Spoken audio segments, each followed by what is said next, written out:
Welcome to Home Education Matters, the weekly podcast supporting you on your home education journey.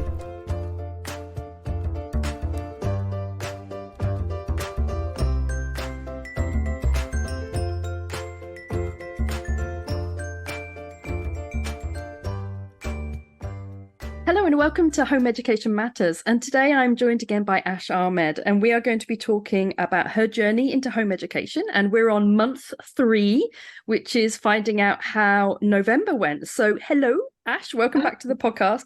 Do tell us how your November month has been going, because it's a difficult month, I think, isn't it? Because like the highs have slightly gone and then you're bedding in a little bit, but I know October was a bit up and down for you as well. So how has November been for you? I think I've relaxed a little bit more. I think in the sense that I'm not as kind of like, I'm laughing because I'm thinking about those plans that I made in September, and I'm laughing at that Ash as opposed to today's Ash. But it's not that they've all gone. It's just that I've learned to kind of try. I'm starting to learn. I'm not by no way an expert in this at all, but trying to take it at Ismael's pace, as opposed to kind of like, we need to do this, this, and this. And I'm trying to look for the big wins as well, rather than thinking, in a day's work at school, you would have covered all these things. You haven't covered all these things, and just trying to just change the pace of learning. Because one thing that I've noticed is that it takes less, and this is obvious, if you work one-to-one, it's going to take less time for a child to understand something. But when he's picking something up, I feel as though he is actually picking it up, rather than in a classroom when you've got 30 kids and you're not sure how many of them have picked up what you're trying to teach anyway. So I think the learning we're doing is more meaningful and it's more impactful. I think, sorry to butt in, because I think actually that is a really important point for our listeners, because I think sometimes you can look at what a school covers, like their curriculum and their day-to-day stuff, and you think, God, I'm not doing half of that. But if you think about it, just as Ash says there, when you teach it to your child, or when your child learns it, when you're home educating, they tend to pick it up in a more solid way. And in a school, yes, they're doing 7-8 things a day, but then how often do they go back and do those same things again and again and again, right, to make sure that everyone's getting it?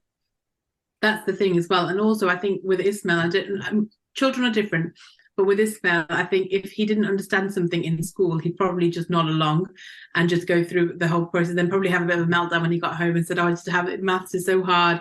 Whereas he very openly tells me when he's not understanding something and I have to change my approach. So that's very, very massive plus, because just with his learning in general, I think he's getting more quality learning. How are you finding that when he says something like, oh, I'm not getting it, and then you think, oh, I'm going to have to approach this from a different perspective? How are you finding that, having to make those shifts? Because I have a master's in education, I should be relatively good at that, because that was my career. However, it's much harder I have realized that when he says that, it's often when he's not in the mood for learning. So it's not always the learning that's happening. It's the first thing I have to assess is, like a baby, I suppose, is he tired? Is he hungry? What's going on here? And understand what the actual problem is. I do feel like it's really hard to do this, and this is something I'm working on. If I connect with him in a fun way first, and we do something one-on-one, like maybe a little game, or like just even have a chat first, he's much more likely to be open to the learning. However, there have been times where we were looking at long division, which is a nightmare. I hate even teaching that in class. I love long division. It's so aesthetically pretty. It's like creating patterns on the page, isn't it? I mean, we could try going with that approach next time we stumble upon it, but it's just one of those things that it just doesn't make. It's quite difficult, I think, to explain unless you're really, really super good with the concept of times tables and being able to really quick arithmetic, which is something we're working on with Ismael. But we've done that, and he found that very kind of challenging. And what I found with him was that I had to change the approach a couple of times, and also just kind of, we've had to take breaks from it, and that's okay, because we can take a half-an-hour break and then go back to it, which you can't do at school, and then try it again in a different way. Him watching me more, watching me how I do in my thought process and all those sorts of things, just so he understands how I'm getting the answer too. But I think that if that had happened in school, he would have just nodded along, and he would have not done it, essentially, not understood it. I think that's one of the benefits of home education, is that you have the time and space to be able to decode what's happening with your child, because you're absolutely right that quite often a child will sort of say, oh, that, you know, I don't get it, or like this doesn't make any sense. And I would always ask myself two questions. I would ask myself, is this too difficult for them, or are they bored? And invariably it would be one or the other. It's either too difficult and I'm just pitching it like it's just too difficult a topic and we have to go back a bit, or they're just bored, they're not engaged, they're not into it, they're not feeling well, their brain is somewhere else, and then it's like we tended to shelve it for another day. But of course in a school you can't do that. No, that's the thing. And also then when you build up that kind of perception of the topic and thinking, oh, it's just too difficult for me, then that kind of adds another barrier that you then have to break to be able to understand the topic as well. So that's definitely a plus. I think for me, what the whole pace of learning and understanding that some days he's going to want to absorb more knowledge and some days he's not going to want to do as much. That's been quite tricky, especially when you're trying to balance kind of what I have to get done in a day with regards to all the other hats I have to wear as well. That can sometimes be a challenge. But I've tried to go with the flow more and not kind of put like a deadline on things, and just think that he will get there. It's just when he wants to, I guess, put more work in or be more engaged in the things that I want to teach. Because I have to say, he is working independently on researching other things. So like space is a really big one for him at the moment, which isn't even our topic. We're not even learning about it. Is in our official homeschooling journey or home education journey. He's actually he's researching things like, I don't know, black holes and all those sorts of things out of interest, and he's like looking at Brian Cox things and all those sorts of interesting videos which he's just doing because he finds interesting. And I can't forget that also is his learning, and he is enjoying that himself. So in some ways he's becoming more independent, which is great. That's what I wanted. I think for our listeners, when Ash was saying that, she said she used air quotes for official home education learning, and I think that is so true. Is that when you start, you can have this kind of delineation in your mind, that like this is learning, this is like sitting at the table, then we're doing lessons in inverted commas, and then this is, oh, they're just reading books, they're like, you know, watching documentaries and stuff, and it kind of doesn't count. And it takes a while to get your head into the way of thinking that actually it all counts. It's just different routes into the same thing. Absolutely. And that's the thing that I'm trying to step back a little bit more and watch as those things are happening. And I don't even acknowledge it as to him. I don't even say, oh, look, you've done some amazing learning here, because I think that would put him off. So I nod and ask the right questions and kind of get some more information. And he's actually becoming really knowledgeable because he's spending that time doing that. The thing is, though, I feel as though, this might be a thing, I don't know if it is, but he is sleeping a lot more now than he did when he was at school. I talked about how he had a lot of anxiety around going to school, and just going to bed at night was really difficult, and in the morning I'd have to pretty much drag him out of bed to get him to school. But he's actually spending a lot of time sleeping, so his day doesn't start until much later than it would in a school day. So he won't be doing his first lesson, I should say, in air quotes, until 10 in the morning, which is fine because he'll just go on for as long as he needs to. But and sometimes it's even later than that, to be honest. And I think that initially was really difficult for me to I guess accept or be okay with, because there's that pressure, isn't there, always, of like, we've not done anything today yet, he's still sleeping. But I just think part of it, I don't know if it's because he's 11 and he's going into his kind of teen era, I should say, or if it's because, you know, he's just exhausted from all the work of school and everything that he did back. I don't know what it is, but he's enjoying sleeping in, and that's something that we wouldn't be able to do, because at least I know when he wakes up, I know he's not tired. I know he's alert and he's ready to learn, and he wants to learn. Whereas when your school day starts at kind of 8:30, or, you know, school day starts earlier, your first lesson starts at 8:30, 8:45, that is much harder for him to then engage, and he's probably switched off from the majority of the morning because he's been really tired. So that's been a really big pro as well, I think. School starts really early, doesn't it? I mean, that's very early.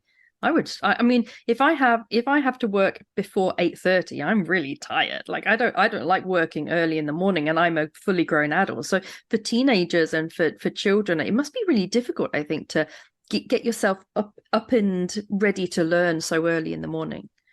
Yeah, absolutely. And I think it takes a while for all of us to warm up a little bit as well. It's not that you immediately wake up and then you have to go into the classroom and you have to, like, all of a sudden you're doing a starter about maths and you're warming. It's just a lot. It is a very much, and I think he prefers his day off, and he takes lots of breaks through the day, but he's often working into the evening, like 4 or 5 o'clock, and enjoying that time of work. He's not thinking he's doing schoolwork right now. So I think it works. I think the flexibility of it works really well with how old he is and the amount of sleep he needs and just his sleeping patterns in general. So overall, mental health is amazingly better. Like, we still have things that we have. So prior to this, I can't remember how much I mentioned, but prior to this, Ismael was having kind of regular meltdowns about certain things that he was really struggling with in school. Not necessarily academic things, but just the smallest thing would go wrong and it would be a really big deal. However, like, being at home, because he's so much more relaxed, our home environment is just so much more peaceful. He's just very kind of, he's just happy, and things still happen and plans change, but the fallout from that lasts a much shorter time. He's able to recover really well. So I think his resilience overall has just become stronger in that sense, and that's been a really amazing thing for our family. I think when people come onto the home ed Facebook groups and things, and they say things like, oh, I really want to homeschool, but I think it would be really difficult because my child is really really difficult, or they're a bit of a nightmare, or I don't know how we would like cope, all of us. And I always say, it's completely different when you home educate. The relationship just eases and relaxes, and the whole household dynamic tends to just become a lot more chilled out. We've definitely felt that, so much so that we hadn't actually considered home educating our 2-year-old when she's of school age or anything, but I 100%, if she didn't enjoy school, or if we felt like we could handle the both of them at home and be able to do that, because there's such a big age gap, it's not like they'd be doing similar work. I would consider that for her. The flexibility it offers is amazing. I just think it's a really big pro. So you're a convert, but I know that Ismael was talking about maybe going back to school, or like thinking about school for next September. Is he still inclined that way? And have you had any progress with the socializing that I know you were struggling with last month? So he's not had any, so he didn't ever want to go back to school this year. He wanted to go back to school next year. And it's easier to think about something when it's way in the future and it's not happening right now. So at the moment, we've not talked about that a lot at all. Other than we've done our application for secondary school, and we'll just see what happens with that. But in his mind, he's going to secondary school. My husband and I have this conversation quite a lot, because I think he gets really kind of, I'd say stressed out, but worried about what will happen in September when he goes back, because we've made such progress and it's impacted the whole family, so in a really positive way. So I think he's a bit more worried about what will happen in September when the anxiety returns, because it will, regardless of if it's the best school in the world, and even if he's loving it, there will be some anxiety initially to start with anyway. But I think, yeah, my response to him is I want Ismael to make his own decisions with regards to that. So if he decides to change his mind, he knows that there's a safety net there for him. We'll catch him, etc. But I'm not going to stop him from having that opportunity if that's what he wants. So we'll see where that goes. With regards to socialization, we have started going to a group on a Friday. It's like a PE group, so we get to see other children at that time. I can't say that has turned into anything like solid friendships yet. It's only been a few weeks of us doing it. But Ismael is the kind of person that takes a little bit of time to warm up to people as well. He's not immediately going to be best friends with somebody after seeing them for a little while.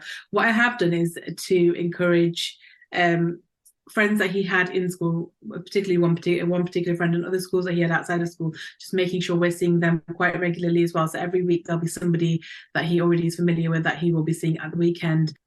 And that's been positive, but I've not had as much success as I would have liked yet. But it's definitely on a priority, I think, for me to kind of move with that a little bit more. Have you put any Lonely Hearts ads out in the local Facebook groups? Not since my first one, because I was ghosted a little bit after we've all been there. Have we? Oh, good. It's not just me then. Tumbleweed goes past your Facebook post. So no, it's not that. I had some people contact me, but then we couldn't pin down a date, and then because everyone just wanted different things, and it just kind of fizzled a little bit. But I can try and ignite, I don't know, start again with it and try to see where we go with it. I think it's really important to find the right kind of environment for him as well, because in a way, I know that if I force him to do something that he doesn't want to do, so for example, if it's going outside and running in the woods, which I think is amazing, he will not want to do that because he has a lot of phobias around things like, I don't know, bugs and things like that, that stops him from going and doing those sorts of things. So it has to be something that he's going to enjoy.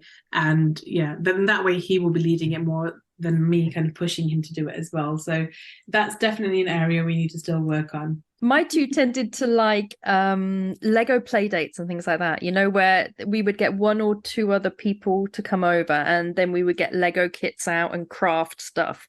And that was always, so there was always something for them to do. They weren't expected just to like hang out together. No, only now they're teenagers do they want to do that. But at that kind of age, 10, 11, 12, they really wanted like play things that they could all do together, but that weren't babyish. And I found that just inviting, like having one-to-ones with lots and lots of different people to see how it went, and it was a bit like a crapshoot. I think that's the right phrase, where you just send lots, you know, you do lots and lots, and one or two might come back that are, you know, that sort of have a longevity to them. I think that's the best idea. That is exactly what he needs. He likes to have like a common purpose or a game. He loves board games and things like that. That's exactly what he needs. But it's about finding the people who will be open to that as well, or just, you know, are going to be able to consistently follow through with that. If they're going to say we'll meet up then, they will meet up then. So I think it's just something that I'm going to have to persevere with. And like you said, I think I probably need to widen my pool a little bit as well and try and get some more people interested if possible. You also, as a home educator, when it comes to socializing, you have to develop a very thick skin. And I always say that trying to arrange things with home educators is like nailing jelly to a wall, because, you know, you arrange something and then it changes, and then, or they cancel last minute, or, you know, like nobody can decide on a mutual day or time, or it's really hard and it takes a lot of effort and it takes a lot of knockbacks, and you have to keep coming back. I mean, there was one home educator who we got on so well, but I think 6 times in a row she cancelled on the very morning we were due to meet up, 6 times in a row. And on the 7th time, I was like, do you know what? You're lovely, but I just can't keep doing this. And I think there has to be a certain element where you just keep plugging on and, you know, go back a month later and go, oh, I know we didn't manage to sort anything out, but maybe this month. And you have to kind of do things that maybe you wouldn't do if it was just you as an adult being friends with people. You have to kind of push it a little bit more than you would normally. That's actually really good advice, because I can't say that I have been that persistent, and I can't say that I have got. I think it is because I would, as a person, I wouldn't pursue somebody to that extent for them to meet up. If they didn't want to, they wouldn't. But you're right. I think it is growing that thicker skin, and continuing with that. So I will definitely. That's definitely next month's target is going to be that. Next month is the only thing is home educators tend to hide in little caves during the school holidays, so you may struggle to find them. Good point. So tell me about the local authority. You'd sent your report off, right? Last time we spoke. Yes, I had my report checked first, and then I had it sent. I hadn't sent it off yet. I had started writing it, so I sent it in mid-November, and I got a response back within a few days, and it was just a very generic response to say that it was suitable, everything's fine, see you next year. So it was a bit of an anticlimax, I'm not gonna lie. It is so often like that though. Thank you. Oh, I know you haven't done one before, but like, you put so much hard work into them, which is fine, but you just want a bit of praise, or just a bit of something like, oh, you're doing that well, or oh, it's really nice to read about this, but you get nothing really. Well, I got nothing back. I just got like it's suitable. I'm glad he's doing better with it. We're taking to it well. See you in 12 months, essentially. I mean, it's a little bit like, I'm trying to think, I hope this isn't offensive to anybody, but it's a little bit like if you go to see a cancer specialist, you know, you kind of you literally just want to be told, okay, great, you know, we don't need to pursue anything. It's a bit like that with the LA. You kind of want, like, the best response is see you in a year. You know, the generic see you in a year response. That is the ideal response. So you nailed it on that one. So that's cause for celebration. That is, and it is actually a big.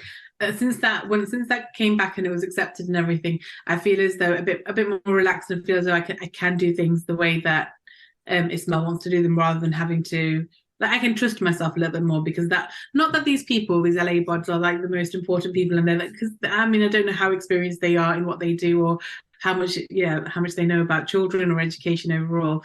But I think being able to, it just gives you the confidence to be able to continue doing what you're doing, and being able to trust that you're doing the right thing by your child as well.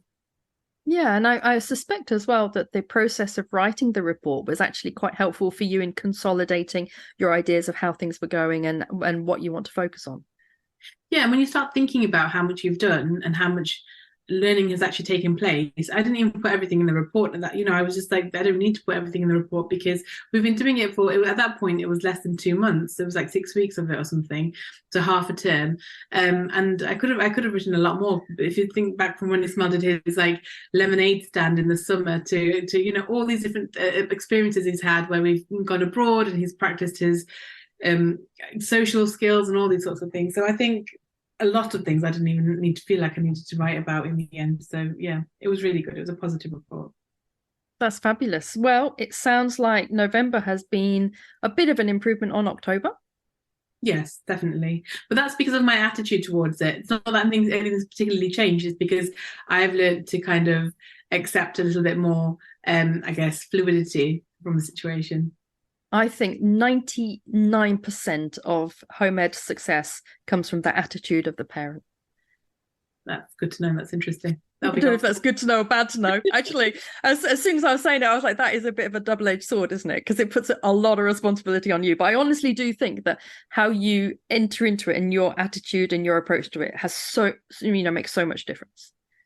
Yeah, no, and I think different things work for different people, and different things work for different children as well, don't they? So I think from my point of view, I know I'm a bit of a control freak in certain things, and I need to calm down a little bit. And I think as I have let go a little bit more, I've seen more opportunities for learning, and it's just helped.